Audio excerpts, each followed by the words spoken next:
Hi everyone, we are moving with our third chapter, that is the classification of elements and the periodic properties.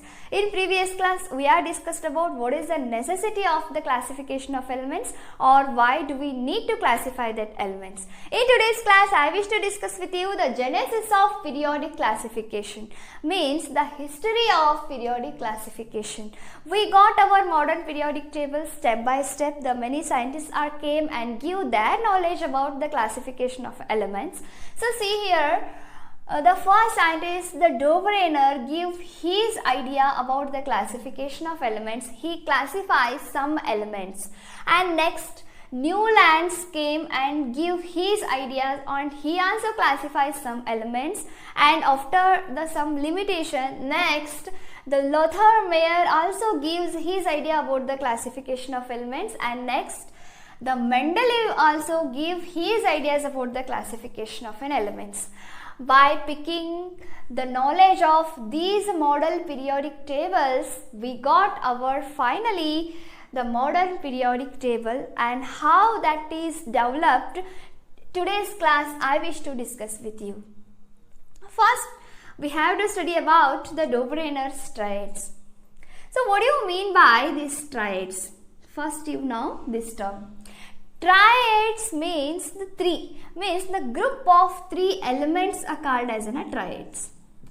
Group of three elements called as a triads. So Dobereiner make a three groups of that elements. He arrange one group, and that group having a three elements. So let us see here. He made a group like a lithium, sodium and potassium. So this is a one group. This is called as a triad. On what basis Dobereiner arrange these elements? So mainly he arranged the elements on the basis of their atomic masses. So how he make these three elements groups means triads. Let me tell you, atomic mass of middle element is equals to arithmetic mean of atomic masses of first and third element. So let me give here the example. The atomic masses of the middle element is equals to arithmetic mean of first and third element. So this is our first element, and this is our third element, and this is our middle element. So the atomic mass of the first element is 7, and the atomic mass of the third element is 39. Means the atomic mass of lithium 7, atomic mass of potassium 39 divided by 2. Then we got the answer 23. Let us observe these two values are equal here. Means the arithmetic mean of atomic masses of first and third element is equals to the middle atomic mass of the middle element. So on this base or on this fact, he arranged his triads. He give his triads like this: lithium, sodium and potassium. So this is a one group. Second example is chlorine, bromine, iodine. So the first element is chlorine and the third element is iodine.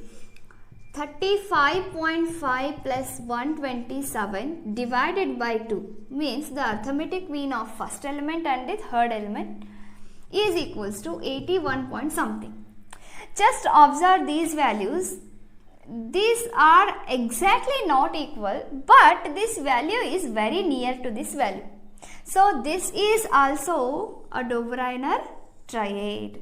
If this value is, if the arithmetic mean is 85, 86, then this is not a Dobereiner triad. Just remember equal value and the nearby value. So these are the Dobereiner's triads. And next, the third example is calcium 40 plus barium 137 divided by 2 is equals to 88.5. So this is also almost equals to this strontium value. So this is also our third triad of this Dobereiner: calcium, strontium and barium. So this is our Dobereiner's triads. Let me explain about the Newland's law of octaves. The Newlands gave his model periodic table in 1865. He arranged the elements on the basis of their atomic masses or their atomic weights. The elements are arranged in the pattern of increasing order of their atomic masses or increasing order of their atomic weights. Let us observe the elements he arranged here: lithium, beryllium, boron, carbon, nitrogen, oxygen, fluorine, sodium, magnesium, aluminium, silicon, phosphorus, sulfur, chlorine, potassium and calcium. Just observe their atomic weights. The lithium having atomic weight or atomic mass 7, beryllium 9, boron 11, carbon 12, nitrogen 14, oxygen 16, fluorine 19. So observe their atomic weights. They are in the form of increasing order. So he arranged elements like this. And his law states us every eighth element is similar to a particular first element. So his law is similar to our musical notes. Do you know the 8 musical notes like sa, re, ga, ma, pa, da, ni, sa. So in this 8 musical notes, I started by sa and end by sa. So the same letter is coming at the 8th position.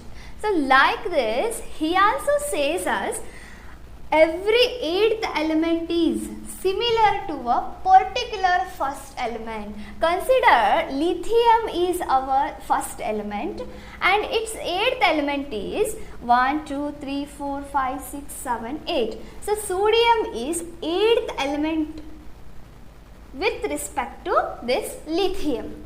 So he says lithium and sodium have a similar properties like a musical notes. And just consider a beryllium. So 1, 2, 3, 4, 5, 6, 7, 8. Magnesium is the 8th element with respect to the beryllium. And he says beryllium and magnesium are having a similar properties. So like this, he arranged this model periodic table.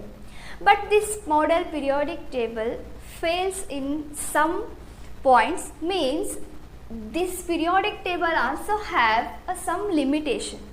So what are the limitations of Newlands law of octaves? So the first limitation is this law applicable only till the calcium. So see here, what is the law? Already you know that every 8th element is similar to a particular first element. After the calcium, he arranged the elements like chromium, titanium, manganese, etc. So consider aluminium is our first element. With respect to the aluminium, chromium is our 8th element. Just see here, 1, 2, 3, 4, 5, 6, 7, 8. So our 8th element is chromium, but the properties of aluminium and chromium are not similar.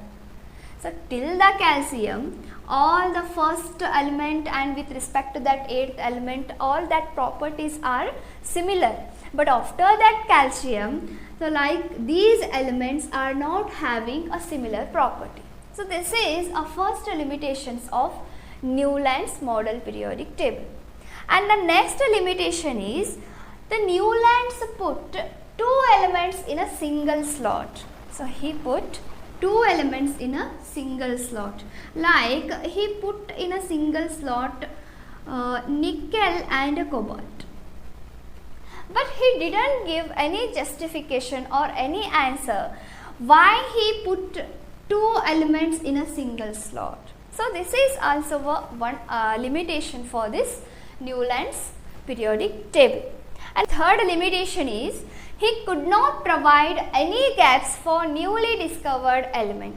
At the time of Newlands, more about 50 elements or 50 plus elements are discovered, and next in future we got another some elements, but he didn't give any gaps for that newly discovered elements, just he put all elements in a continuous manner. So this is also a limitation for Newland's law of octaves. The next we will move with Lothar-Meyers and atomic volume curve. Lothar-Meyers was a scientist. He also classifies some elements on the basis of this graph. He plot the graph atomic volume or a density versus the atomic mass and get this type of a pattern here. And he classifies the elements on the basis of the position of that elements in this graph. Just observe here, the elements like a lithium, sodium, potassium, rubidium and cesium are located at the peak position. So he made a one group and he says all are having a similar properties. Just observe here, lithium, sodium, potassium, rubidium, cesium. So these are all elements are located at the peak of this graph and called as, so these elements are called as alkali metals. In your examinations like NEET, JEE, if they asked the position of alkali metals in Lothar-Meyers graph at the peak position, alkali metals are located at the peak position of this Lothar-Meyers graph. And next, the elements on descending curve. So see here, descending means in downward direction. We are having a curve in downward direction here. Just observe beryllium, this is in downward direction. And next, magnesium placed on descending curve. And next one, calcium placed on descending curve. Next, strontium placed on descending curve. So these are called as an alkaline earth metals. These are called alkaline earth metals. So these alkaline earth metals are positioned or located at descending curve of this graph. And the next one, the elements on ascending curve. Ascending curve means the curve in upward direction. So just observe here. So this is our ascending curve. Fluorine, chlorine, bromine and iodine. So these are all placed or located at on ascending curve here. The elements on ascending curve. So these elements are called as an halogen. And next, at the bottom peak, we are having a D block elements. I will tell you later about these D block, P block, S block elements. Just remember this point. The D block elements are located in this graph at the bottom peak. Just observe these bottom peak. Boron, aluminium, nickel, rhodium. So these are placed at the bottom peak. So by observing this graph, Lothar-Meyers classify these elements. Next we will move with the Mendeleev's periodic law. Mendeleev gave his model periodic table in 1869. This periodic table is very resembled to the modern periodic table and it is very previous periodic table of modern periodic table. The Mendeleev also classified the elements based on their atomic weights or atomic masses, and he arranged the elements in the order of their increasing atomic weights or increasing atomic masses. So what's the Mendeleev's periodic law states here? Let me tell here. It states that the properties of elements, means the physical property and the chemical properties of the elements, are periodic function of their atomic weight. Consider this is a lithium. After some regular intervals, after some elements which is having a different atomic weights, next the element potassium will came here, and which is having this potassium having the similar properties like a lithium. And after that, again after some regular intervals, rubidium will came here, and this is also have a similar properties like a lithium and the potassium. Mean one element is there, this is a one element. After some regular intervals, again another element is repeated here, which is having a similar property of this element. So like this, after some regular intervals, the elements with a similar properties are repeated. Again one element is repeated after some interval, and this element is also having the similar properties of these elements. So this is the Mendeleev's states to us. Once again I wish to repeat the Mendeleev's periodic law. It is very important. It states that the properties of elements, means the physical properties and the chemical properties of elements, are periodic functions of their atomic weight. So they are depend on their atomic weight. And the next point is, the Mendeleev's periodic table include 9 vertical columns and 7 horizontal rows. The 9 vertical columns are called as groups, and 7 horizontal rows are called as periods. I wish to draw here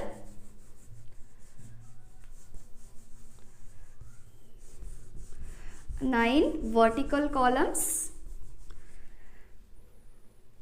like this.